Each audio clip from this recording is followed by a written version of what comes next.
నమస్తే రమగారు. నమస్తే జయ. రమగారు, దెయ్యాల కథలు బాగున్నాయా? చాలా బాగున్నాయండి, మంచి ఫన్నీగా ఉన్నాయి. ఇంతకుముందు చందమామ కథలు చెప్పాం కదా, ఇప్పుడు ఒక బాలమిత్ర కథ చెప్తాం. మనం ఎప్పుడు చెప్పుకోలేదండి బాలమిత్ర కదా. చెప్పుకోలేదు. బాలమిత్ర కథలు కూడా బాగుంటాయి. నేను చెప్పిన కొన్ని కథల్లో బాలమిత్ర కథలు కూడా ఉంటాయి. నేను మెన్షన్ చేయలేదు అంతే, ఇది స్పష్టంగా చెప్తున్నాను. అందుకని ఒక పల్లెటూరికి పక్కనట చింత చెట్టు ఒకటి ఉంది. దాని మీద పూలని పిశాచాలు ఉన్నాయి. అయితే అందులో ఒక కుర్ర పిశాచంకి చాలా సరదా. మనుషుల దగ్గరికి వెళ్ళి ఏమైనా సేవ చేయాలి, మానవ సేవ చేయాలని. ఆయన తొందరగా చనిపోయాడు, 30 ఏళ్ళకే చనిపోయాడు అతను. పిశాచ అంటే మానవ సేవ చేయాలన్న కోరికతోటి చనిపోవటంతో అతను స్వర్గానికి వెళ్ళాల, ఇక్కడే ఈ చెట్ల చుట్టూతానే తిరుగుతున్నాడు. అయితే వాళ్ళకు ఒక కింగ్ ఉంటాడు, దెయ్యాల కింగ్, పిశాచాల కింగ్. ఆ కింగ్ దగ్గరికి వెళ్ళి అతను ఏం చెప్పాడంటే, నాకు మానవ సేవ చేయాలని ఉంది అంటే, చేయరా, నీకు అభ్యంతరం ఏముంది, అవసరమైనప్పుడు నీ రూపాన్ని చూపించు, లేనప్పుడు మామూలుగా సేవ చేసుకుంటూ ఉండు అని చెప్పాడు. అని చెప్పి, నీకు బాగా వైద్యం వచ్చు కదా, వైద్య వృత్తిలో ఉండగానే పోయావు, వైద్యం చేసుకో చక్కగా అని చెప్పాడు. సరే, ఇతను ఏం చేశాడు, మనుషుల రూపంలోనే మా ఇష్టారాజ్య రూపాన్ని ధరించగలుగుతాయి కదా పిశాచాలు. అక్కడి నుంచి ఏం చేశాడు, ఊరికి కొంచెం చివరిగా ఉన్న ఇళ్లలో ఓ ఇల్లు అద్దెకి తీసుకున్నాడు. అక్కడ బోర్డు పెట్టాడు, ఇక్కడ ఉచితంగా అన్ని వ్యాధులు కుదర్చబడును అని బోర్డు పెట్టాడు. ఉచితంగా అనగానే జనరల్గా జనాలు వచ్చేస్తారు కదా. ఓ రోజు బోర్డంత మంది వచ్చారు. వస్తే ఏం చేశాడు, బయటకు వచ్చి అందరినీ లైన్లో కూర్చోండి, ఒక్కొక్కళ్ళు 2 అన్నాడు. సరే, ఒకళ్ళు లోపలికి వచ్చాడు. వచ్చి చాలా తుమ్ములండి, విపరీతమైన జలుబు, ఇచికి తుమ్ముతూనే ఉన్నాడు. తుమ్ముతుంటే ఇతనే ఉన్నాడు, మన పిశాచ డాక్టర్ గారు, ఏముంది నువ్వేం చేస్తావంటే, ఇంటికి వెళ్ళిపో, కొంచెం తేలిగ్గా తిని చెరువులో మునుగు, గంట పాటు నువ్వు చెరువులోనే ఉండాలి అన్నాడు. అనేసరికల్ అదేమిటి చెరువా, అసలే నాకు జలుబు, ఇంత తుమ్ములు వస్తుంటే నేను చెరువులో మునిగితే ఎలాగా, చెరువులో నేను మునగనన్నట. చెరువులో మునిగితేనే నీ జబ్బు తగ్గుతుంది అన్నాడు అతను. వీడిని ఒప్పుకోవాలి, ఇంకా జలుబుతోటి నేను చెరువులోకి ఎలా వెళ్తానండి, ఇంత జలుబు వెళ్ళకూడదు, అసలు నీళ్లు తగిలితే నాకు తుమ్ములు ఎక్కువైపోతాయి అంటే, ఈ పిశాచి డాక్టర్ ఒళ్ళు మండిపోయింది. తన ఒరిజినల్ రూపం చూపించాడు.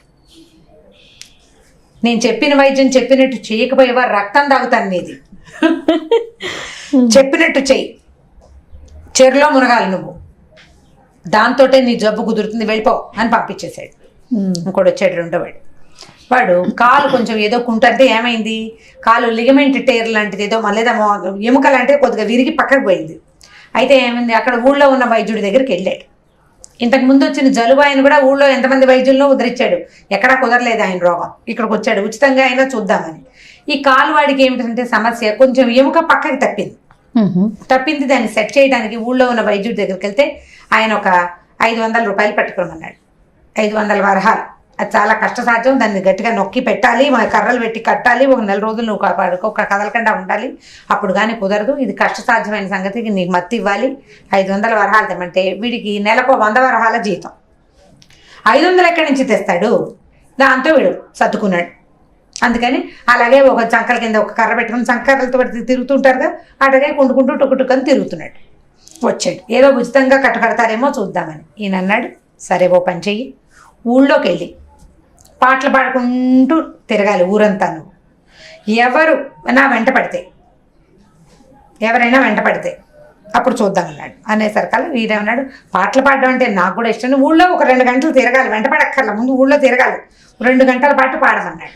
అనేసరిగా పాటలు పాడడం నాకు కూడా ఇష్టమేనండి, నేను ఇదివరకు పాటలు పాడుతూ తిరుగుతుంటేనే మా చుట్టుపక్కల వాళ్ళంతా నన్ను పాట ఆపమనేవాళ్ళు, నేను ఆపట్లేదని కొట్టారు, ఆ సందట్లోనే నా కాలు విరిగిందండి, వైద్యం చేసుకుందామంటే 500 తెమ్మన్నారు, నా వల్ల కాదండి, పాట పాడితే జనాలు ఊరుకోరండి అన్నాడు. వెంటనే నేనేం చెప్పంటే, నువ్వు పాట పాడాల్సిందే, ఎవరైనా నీ వెంబడ పడితే పరిగెత్తుకుంటూ వెళ్ళిపో, దొరకద్దు, కానీ పాట మాత్రం ఆపకూడదు, 2 గంటల పాటు నువ్వు పాట పాడాలన్నాడు. వాడు ఒప్పుకోవాలి. పాట పాడితే ఓసారి కాలు విరిగింది స్వామి, ఈసారి పాడితే ఏం విరుగుతుందో, నన్నే పోగొడతారో ఏమిటో అంటే, ఈ వెంటనే నేను తన నిజస్వరూపం చూపించి నువ్వు పాడితేనే నీకు తగ్గుతుంది, లేకపోతే తగ్గదు, నువ్వు కాదన్నావా మీ ఇంటికి వచ్చి రాత్రి నీ రక్తం తాగుతాను నేను, వెళ్ళిపోమని పంపించేసాడు. అయింది. అక్కడి నుంచి ఇక 3వ వాడు వచ్చాడు లోపలికి. 3వ వాడు విపరీతమైన కడుపులో నొప్పెట, ఆహారం పోవటంలో తీపన్నది లేదు ఆయన బతుక్కి, పిచ్చి కడుపులో నొప్పండి. ఎంతమంది వైద్యులను చూశాను, ఎన్ని మందులు తిన్నాను బాబు, తిని విసుగు పుట్టిందండి అంటే, సరే ఓ పని చెయ్యి, ఊళ్ళో మిఠాయి అంగళ్ళకి ఒక రోడ్డు ఉంది, ఆ ఊళ్ళో 4-5 అంగళ్ళల్లో మిఠాయి తినేసే, ఎవరికి డబ్బులు ఇవ్వద్దు, పారిపో. మొదట మిఠాయి కొట్లో 5-6 మిఠాయిలు తినేసి పరిగెత్తుకుంటూ వెళ్ళిపో, దొరకద్దు, వాళ్ళు కొట్టడానికి వస్తారు, పారిపో. అక్కడి నుంచి ఇంకో మిఠాయి కొట్లో 4-5 కొట్లల్లో నువ్వు దొంగతనం చేస్తే నీ కడుపులో నొప్పి తగ్గుతుంది అన్నాడు. అనేసరికల్లా బాబు అసలు ఆహారమే పోదండి నాకు, ఇదేమిటండి ఇలా చెప్తున్నారంటే ఆయనకి పిశాచ డాక్టర్ గారు ఒరిజినల్ రూపం చూపించాడు. చూపించి ఇప్పుడు నువ్వు చెయ్యకపోతే కుదరదు. పోయాడు ఈయన బయటికి. బయటికి వెళ్ళాక ఇంకోటి వెళ్ళబోతుంటే, ఒరి నాయన వీడి సంగతి నీకు తెలీదు, నాకు కడుపులో నొప్పి అయితే కొట్లలోకి వెళ్ళి తీపి తినమంటున్నాడు రా, వీడు మనిషి కాదు పిశాచం అనగానే మొత్తం గుంపంతా పారిపోయారు వాడు. ఈ పిశాచి డాక్టర్ గారు బయటకు వచ్చి చూసుకున్నాడు, ఎవడూ లేడు. ఈ లోపల ఏమైంది, మొదట వైద్యానికి వచ్చాడు చూడు వాడు, చెరువులో ఉండమని ఆయన ఏం చేశాడు, ఇంటికి వెళ్ళి కాస్తంత చారణం తిని చెరువులోకి వెళ్ళాడు. చెరువులోకి వెళ్ళేసరికి తుమ్ములు వచ్చేసినాయి. ఈ చెరువులో ఉన్నవాళ్ళు, ఆ చెరువు దగ్గర ఉన్న వాళ్ళు, నీ మొహమండ ఈ తుమ్ములతోటి చెరువు అంతా పాడు చేస్తున్నావు, నీ వల్ల నీ జబ్బులు మాకు కూడా అంటే బయటికి రా అంటే వీడు వాళ్ళకి అందకంటే 2 గంటలు ఉండమన్నాడు కదా, 1 గంట 2 గంటలు ఉండాలి చెరువులో. వాళ్ళకి అందకుండా ఇంకా వెనక్కి వెళ్ళిపోతూ ఆ చెరువులో మునుగుతూ తేలుతూ ఈదుకుంటూ చెరువులోనే ఉన్నాడు.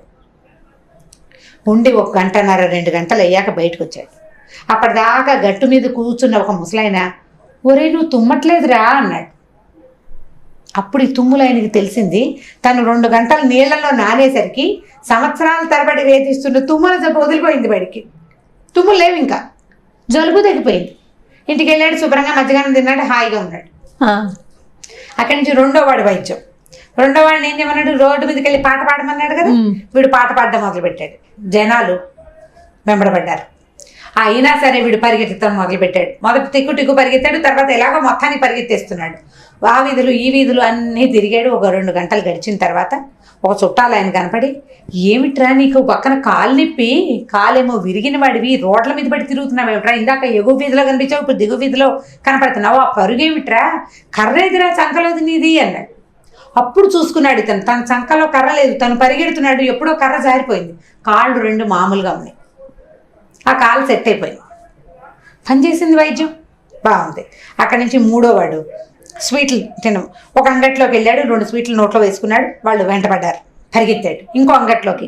ఈ అంగట్ల వెనకాల ఆ అంగళ్ళ వాళ్ళు కూడా, అది కొట్ల వాళ్ళు అనమాట. మొదటి కొట్టు వాళ్ళు 4 వచ్చారు, రెండో కొట్టు వాళ్ళు 4, మూడో కొట్టు వాళ్ళు 4 చొప్పున 4 కొట్ల వాళ్ళు పెద్ద గుంపు చేరారు. ఇంకా ఎన్ని కొట్లలో స్వీట్లు తింటావురా, ఎన్ని తిన్నా నీ పొట్ట పగిలిపోదు, ఇన్ని స్వీట్లు తింటే ఆ పొట్ట పడుతుందా నీకు, ఇంకా ఎన్ని తింటావు, ఇన్ని తినబడ్డారాలు తిన్నావంటే.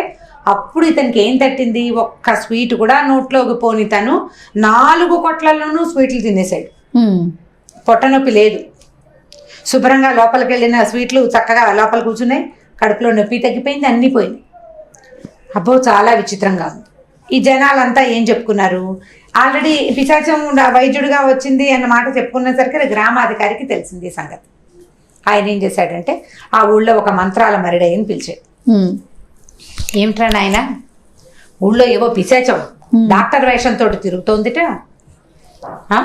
ఈ నువ్వైతే పిశాచాలను పట్టగలవు, మరి చెప్పు ఏం చేస్తావు, దీనికి ప్రతిక్రియ అనేసరికి ఈయన ఏమన్నాడు, సరేనండి నేను మంత్రం ఇస్తాను,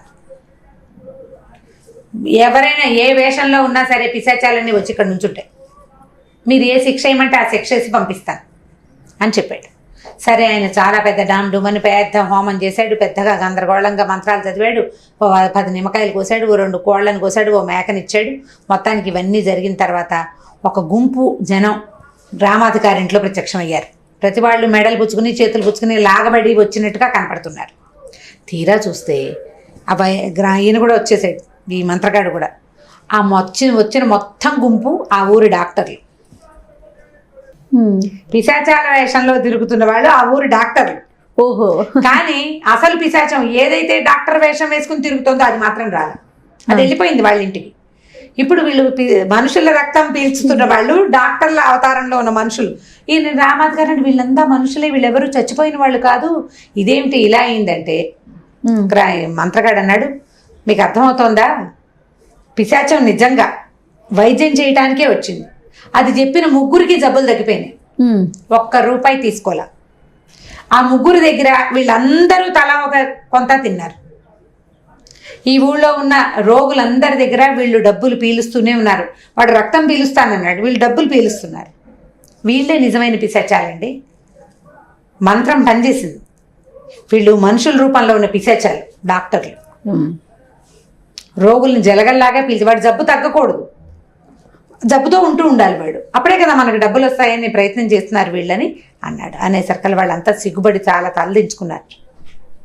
ఆ తర్వాత నుంచి ఆ ఊళ్ళో రోగుల సంఖ్య తగ్గిపోయింది. వైద్యులు ఇతరత్ర వ్యాపారాలు కూడా చేసుకునేవాళ్ళు వైద్యంతో పాటు. అంతకుముందు ఏం జరిగింది, ఆ ఊరు నిండా, ఎందుకంటే ఇప్పుడు మొత్తం పిశాచి వైద్యుడు బోర్డు పెడితే 100 మంది ఏరారు అక్కడ గుంపు. ఉచిత వైద్యం కోసం. అంటే ఆ ఊళ్ళో ఎంతమంది రోగులు ఉన్నట్టు. దాంతో ఈ డాక్టర్లందరూ వాళ్ళ పద్ధతులు వాళ్ళు మార్చుకున్నారు. కథ కంచికి మనం ఇంటికి. చాలా బాగుందండి, సరదాగా ఉంది కదా, సరదాగా అనిపిస్తుంది. అండ్ ఒక మోరల్ ఉంది ఇందులో. అది రైట్ రమ్మ గారు. ఇంకొక స్టోరీతో మళ్ళీ కలుద్దాం. నమస్తే. నమస్తే. ఈ వీడియో కనుక మీకు నచ్చినట్లయితే లైక్ చేయండి, షేర్ చేయండి. మరిన్ని వీడియోస్ కోసం మా ఛానల్ని సబ్స్క్రైబ్ చేసుకోండి.